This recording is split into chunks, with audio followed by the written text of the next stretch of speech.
ayat 1 sampai ayatnya yang ke-40.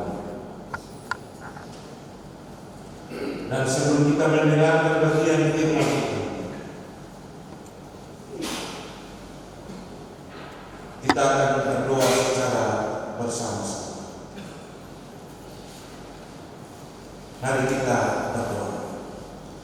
Ya Tuhan, firman-Mu itu adalah pelita bagi kakiku dan terang pada jalan kami.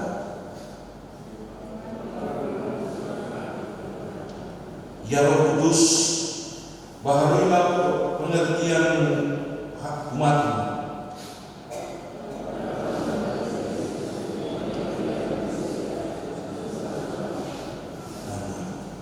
Kisah Rasul pasal 2 ayat 1 sampai ayat yang ke-40. Demikian bunyinya Pentakosta.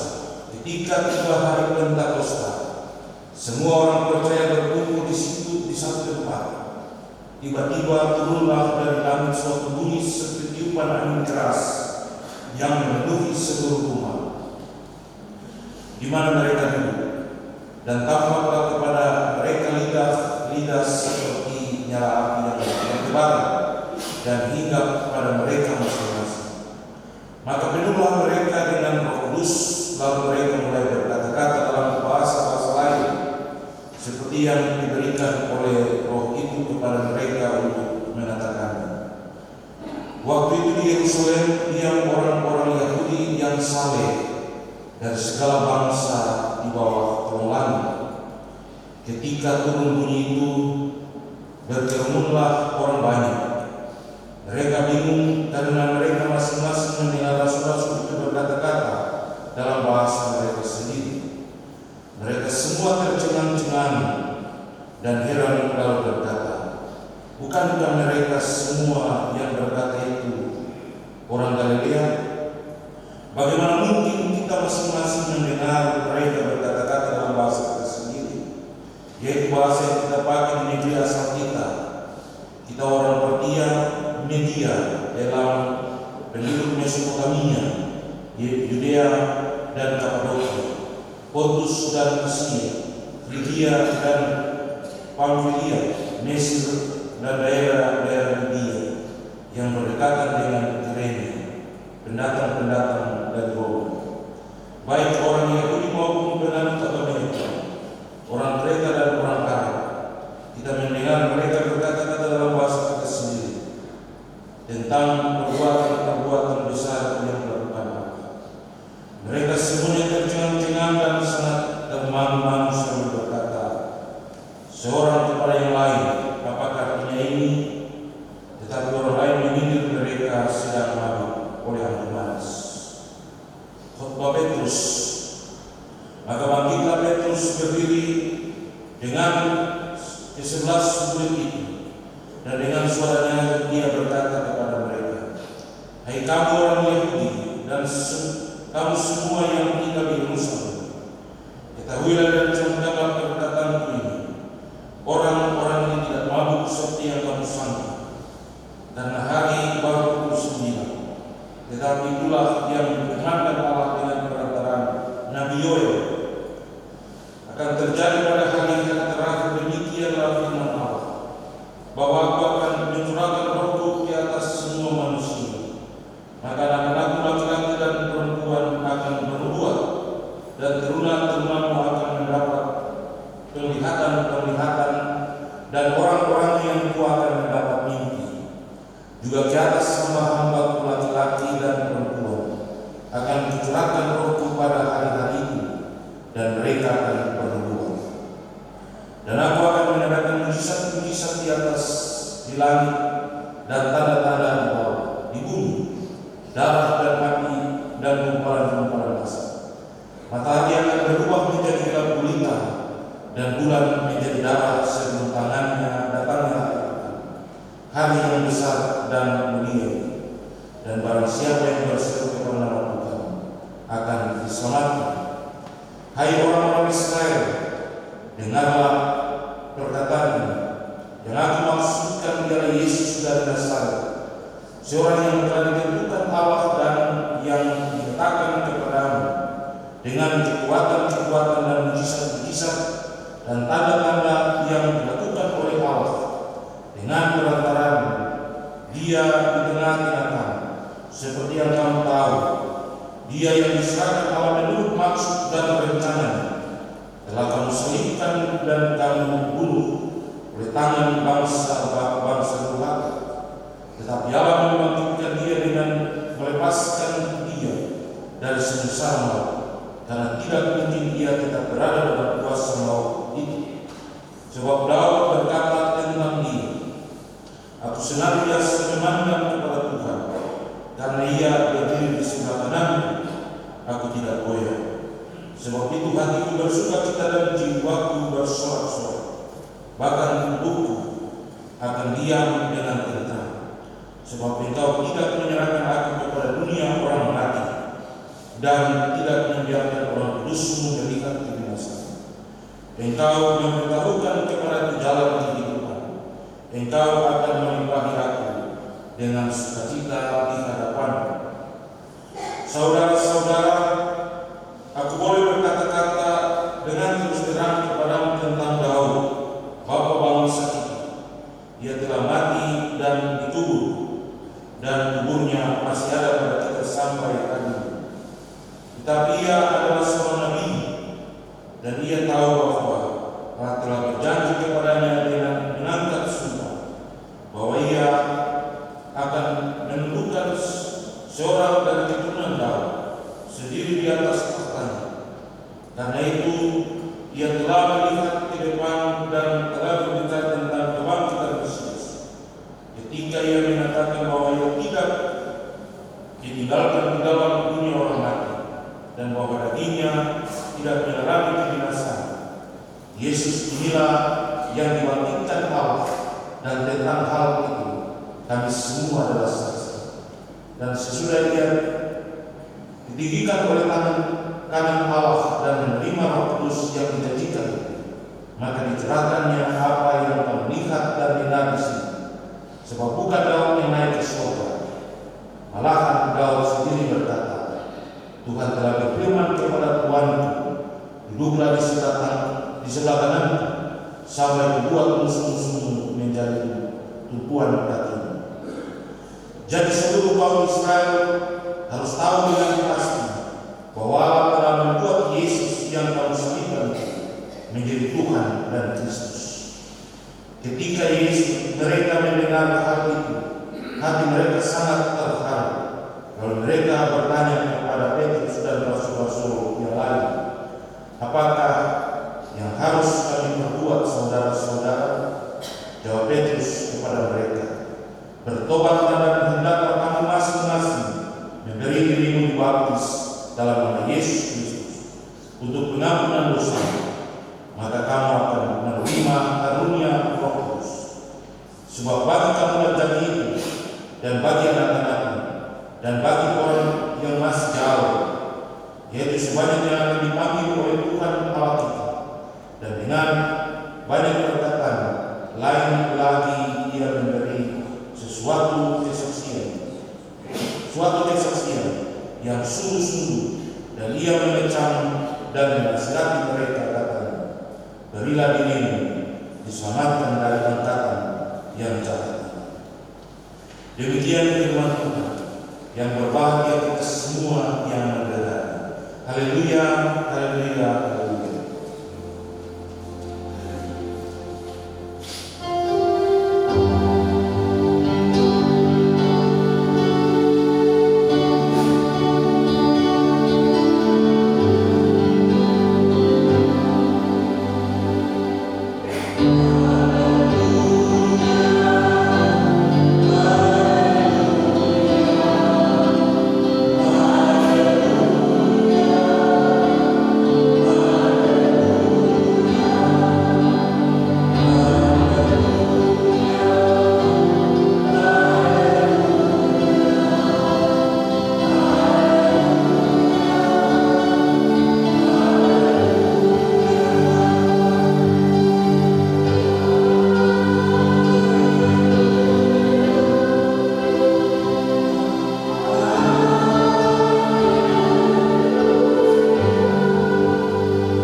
Shalom. Jemaat yang diberkati Tuhan, dari bacaan kita Kisah Para Rasul pasal 2 ayat 1 sampai ayat yang ke-40, kita akan ada dalam sebuah catatan tema Roh Kudus Allah dan pemberitaan Injil.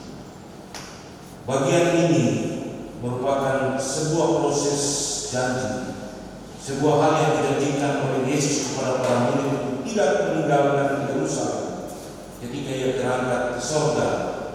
Dan ini merupakan bagian dari sebuah penggenapan janji dalam sebuah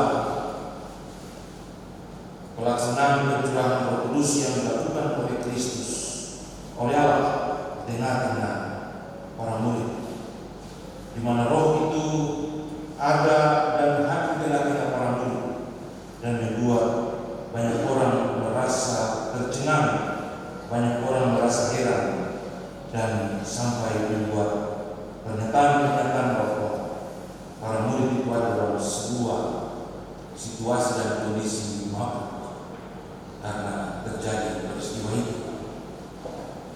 Tetapi Bapak Ibu yang diberkati Tuhan, sesungguhnya bahasa roh yang dialami oleh para murid pada masa pencurahan Roh Kudus itu adalah sebuah peristiwa yang sangat menarik, di mana peristiwa itu benar-benar membuktikan bahwa Allah di dalam Kristus Yesus yang benar-benar menjanjikan itu benar-benar dilakukan untuk sebuah peristiwa yang luar biasa.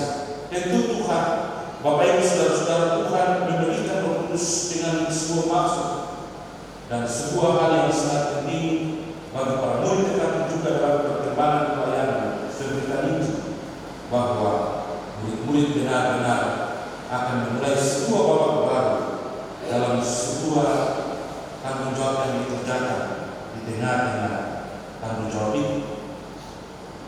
Peristiwa pencurahan Roh Kudus setelah Yesus berangkat ke surga merupakan peristiwa yang paling pertama dicatat dalam Kisah Para Rasul, di mana para murid Yesus sebagai sumber atau pusat pencurahan itu benar-benar mengalami sebuah situasi yang lain daripada yang mereka alami sebelumnya, dan mereka ada dalam sebuah pemberdayaan Allah untuk melakukan sebuah perubahan-perubahan yang harus dikerjakan di tengah-tengah hidup ini. Itulah sebabnya pada bagian ini, ketika kita memahami, maka kita akan ada dalam sebuah pembagian kita yang bisa kita pahami bersama, yaitu ayat 1 sampai ayat yang ke-13 yang mengisahkan tentang peristiwa pencurahan Roh Kudus itu. Tetapi juga ayat 14 sampai ayat yang ke-40, bagaimana reaksi para murid ketika pencurahan Roh Kudus terjadi dalam sebuah tindakan Petrus dan para murid ketika Petrus dengan beraninya berkhotbah di depan Serabi Salomo untuk memberikan sebuah pernyataan-pernyataan kepada bangsa Israel. Mari Bapak Ibu kita melihat bagian ini. Yang pertama, yang 1 sampai ayat yang ke-13 merupakan peristiwa pencurahan Roh Kudus yang terjadi di Yerusalem, di mana peristiwa itu mengubah seketika pandangan orang-orang yang berkumpul di sekitar terhadap para murid, karena mereka ada dalam sebuah situasi yang lain, berbicara dan bercakap-cakap dengan berbagai macam bahasa yang dimiliki oleh orang-orang yang ada di Yerusalem saat itu. Kalau kita baca di situ, ada berbagai macam bahasa yang bisa dilakukan. Ada orang Partia, Media, Elam, penduduk Mesopotamia, Yudea, Kapadokia, Pontus dan Persia, Turkia dan Familia, Mesir dan daerah-daerah Libya. Begitu banyak bahasa yang diungkapkan yang membuat semua orang bingung, sehingga dari situ dikatakan, bukankah mereka ini orang-orang Galilea? Tapi kenapa mereka bisa bercakap-cakap dengan bahasa Arab? Itulah sebabnya dikatakan bahwa peristiwa itu menimbulkan sejumlah sikap yang membuat orang-orang merasa bingung, merasa heran, tercengang-cengang, termangu-mangu, dan tetapi juga di satu sisi bersikap apatis atau bersikap tidak senang terhadap para murid itu, karena bagi mereka murid-murid itu mungkin sudah mabuk. Kalau kita orang bicara sembarang itu cuma ada 3 hal saja. Karena dia mabuk, lalu dia bicara sembarang sesuai dengan hati. Yang kedua, kalau dia gila, sehingga dia bicara sembarang. Dan yang ketiga, karena dia dicurahi oleh Roh Kudus atau di roh yang lain, dia kerasukan, maka dia bicara sembarang. Dan peristiwa pencurahan Roh Kudus merupakan sebuah peristiwa di mana Allah memberikan roh itu kepada para murid untuk sebuah tanggung jawab. Para murid diberdayakan untuk melaksanakan tanggung jawab yang akan dikerjakan di tengah-tengah dunia yang dilanjutkan kepada Yesus, yaitu memberitakan firman. Dan ketika peristiwa itu terjadi, hal yang paling pertama dipikir, pasti para murid itu gila. Yang kedua, pasti orang mabuk dan dia bicara-bicara. Tidak pernah terpikirkan tentang mereka menerima roh yang membuat mereka dalam sebuah situasi yang lain. Bagian yang kedua, Bapak Ibu, akibat dari peristiwa pencurahan Roh Kudus, tadi saya katakan ada sebuah pemberdayaan yang dilakukan oleh Allah terhadap para murid. Kita bisa tahu siapa itu Petrus, orang yang sangat dominan dalam seluruh perjalanan Yesus dalam pengajaran-pengajarannya.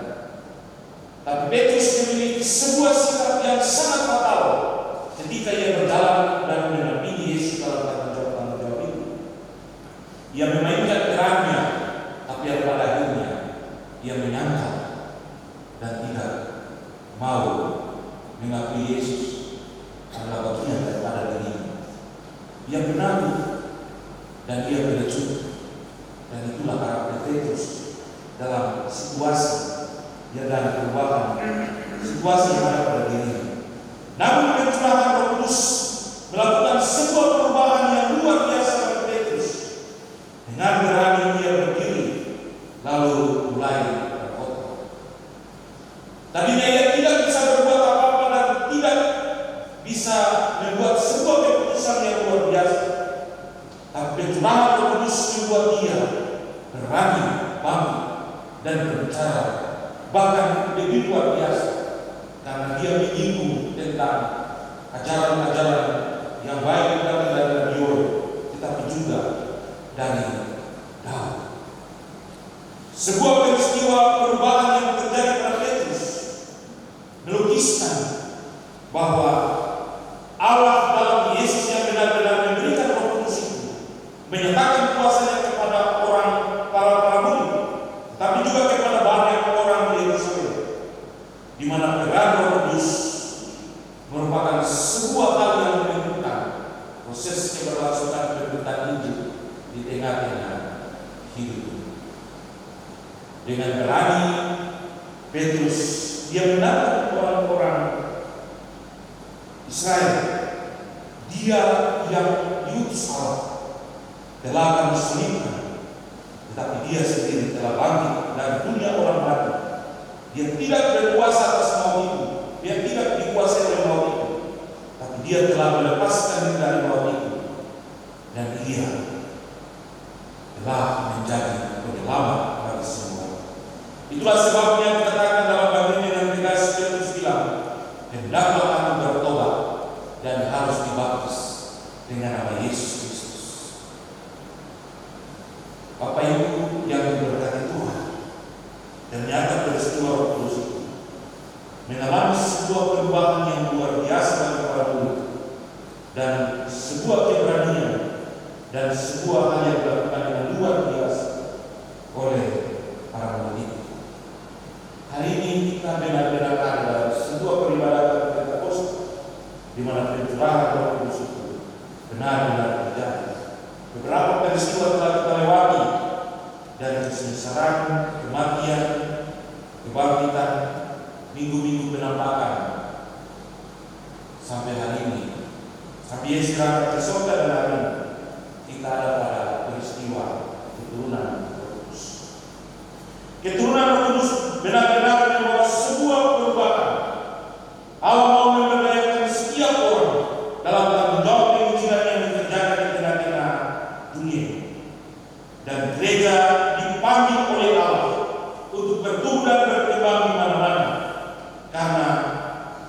sebuah tanggung jawab yang harus dikerjakan, dan itu harus dilakukan dalam karya Roh Kudus. Kami tugas di kampung, selalu kami dapat cercaan bila GKI itu tidak ada Roh Kudus, lalu banyak hal terjadi. Ketika mau penerimaan murid di sekolah SD, lalu kita rapat, terus saya bilang untuk penerimaan murid-murid saya sudah 5 yang warga DKI saja. Memang tidak bisa. Sekurang minta untuk menyekolahkan semua orang karena membuat orang harus pintar. Ya, alasan saya kan belum dengar. Jadi alasan saya begini: tidak terima orang DKI saja, karena orang DKI yang buka sekolah ini, yang berjalan tidak perlu, karena mereka tidak semua khusus ada usaha untuk orang apa saja bisa berbuat. Tidak perlu jasa juga, mereka bisa berbuat. Sebab kita harus memberi sebuah pelajaran kepada mereka bahwa ketika Roh Kudus berkarya, bukan orang bicara sembarang-sembarang di masa lalu, tapi Roh berkarya di saat sekarang ini adalah kita menciptakan dan membuat sesuatu untuk banyak orang. Jadi sekolah ini karena Roh Kudus, kita buktikan untuk mereka karena kuasa Roh Kudus. GKI mendirikan sekolah YPK untuk menyekolahkan kita semua, bukan karena kita punya keinginan, tapi karena Roh Kudus. Itu salah satu contoh dengan bagaimana Allah memberdayakan manusia melalui gereja untuk membuat segala perubahan dan hal-hal yang luar biasa di tengah-tengah hidup. Dalam pencurahan Roh Kudus ini, kita harus ada dan memiliki serta memahami tentang tanggung jawab gereja sebagai lembaga yang melayani dan melakukan sebuah tanggung jawab pelayanan Roh Kudus di tengah-tengah hidup. Gereja punya tugas panggilan, bersaksi, bersekutu, dan melayani. Itulah tanggung jawab gereja, bukan karena tanggung jawab pendeta pelayanan atau majelis jemaat, tapi tanggung jawab gereja. Dan ketika kita berbicara gereja, berarti kita berbicara kita semua, bahwa kita semua dipanggil oleh Allah untuk melakukan sebuah tanggung jawab yang besar, bersaksi, bersekutu, dan melayani. Itulah tanggung jawab kita. Oleh sebab itu, Bapak Ibu, dalam pencurahan Roh Kudus, kita semua benar-benar telah dipanggil oleh Allah untuk bersaksi, bersekutu, dan melayani di tengah-tengah pekerjaan. Apapun jabatan dan status kita, tengah-tengah pekerjaan dan pekerjaan, kita memiliki peran dan tanggung jawab yang sama. Ada akhirnya Tuhan tidak pernah bilang kalau tayangan dari pendeta berapa tahun, berapa banyak orang yang diselamatkan. Tapi Tuhan pasti akan tanya, apa hal terbaik yang engkau lakukan untuk melakukan pekerjaan-pekerjaan ini. Itu yang akan Tuhan tanyakan kepada kita. Sebab ketika Yesus terangkat ke surga dan memberikan sebuah tanggung jawab yang besar kepada para murid, tetapi juga kita semua, tanggung jawab itu menuntut sebuah hal yang harus kita kerjakan di tengah-tengah dunia.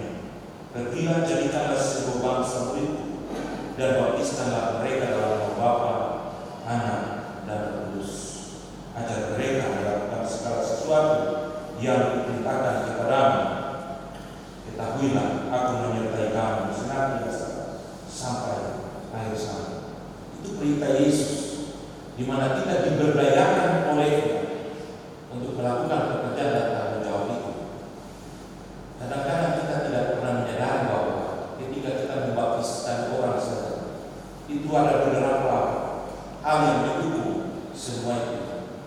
Majelis jemaat umumkan, warga jemaat dengar, datang bawa ke majelis jemaat bawa dan bersama-sama bawa ke gereja, pendeta baptiskan.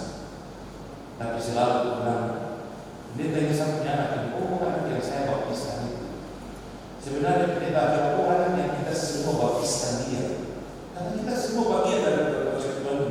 Dalam proses pembaptisan, orang tua mengaku, jemaat mengaku, pendeta laksanakan, kita semua jadi saksi dalam baptisan ini. Bahwa kita tidak mengakui bahwa kita yang baptiskan, tapi pendeta sendiri yang sombong saat itu. Dia bilang dia baptis. Karena kita semua.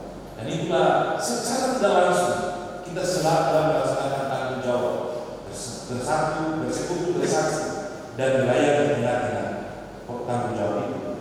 Karena Tuhan tidak bilang pendeta apabila jadikanlah sebuah bangsa, tapi Dia bilang untuk kita semua.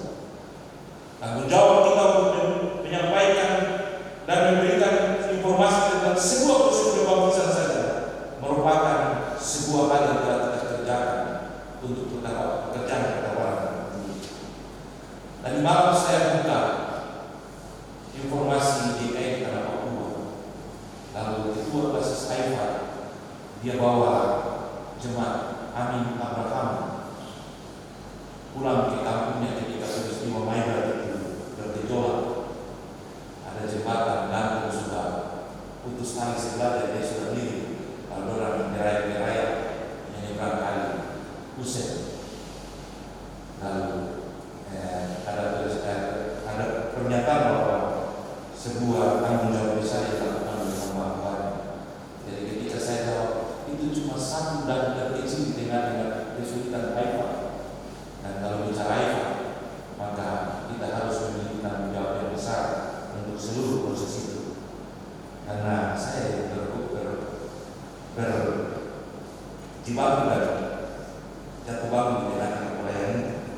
Tapi itulah sebuah proses pemerintahan Injil, sebuah perubahan dan sebuah pemberdayaan yang dilakukan oleh Allah untuk melaksanakan sebuah tanggung jawab itu, di mana Roh Kudus benar-benar turun dan membuat kita mempunyai tanggung jawab untuk memberitakan Injil. Dan itu tanggung jawab kita. Di sebuah pertemuan Bapak Ibu, kita semua telah dipanggil oleh Allah, diberi sebuah tanggung jawab yang besar oleh Allah untuk ada dalam sebuah pemberdayaan di tengah-tengah tanggung jawab yang dikerjakan. Tuhan bilang kita, jadikan semua bangsa ini menjadi milik. Tapi Dia bukan berita kita itu dia diam-diam saja berada. Dia bilang begini, Dia menyertai kita sampai akhir zaman. Berarti jangan takut. Petrus dan para murid berkata, maka kita juga tidak boleh takut karena Tuhan ada dan Tuhan bersama-sama dengan kita dalam sebuah tanggung jawab yang kita kerjakan. Tuhan ada dan Tuhan memberi yang terbaik bagi kita. Tuhan mau membuat kita menjadi luar biasa di tengah-tengah hidup ini.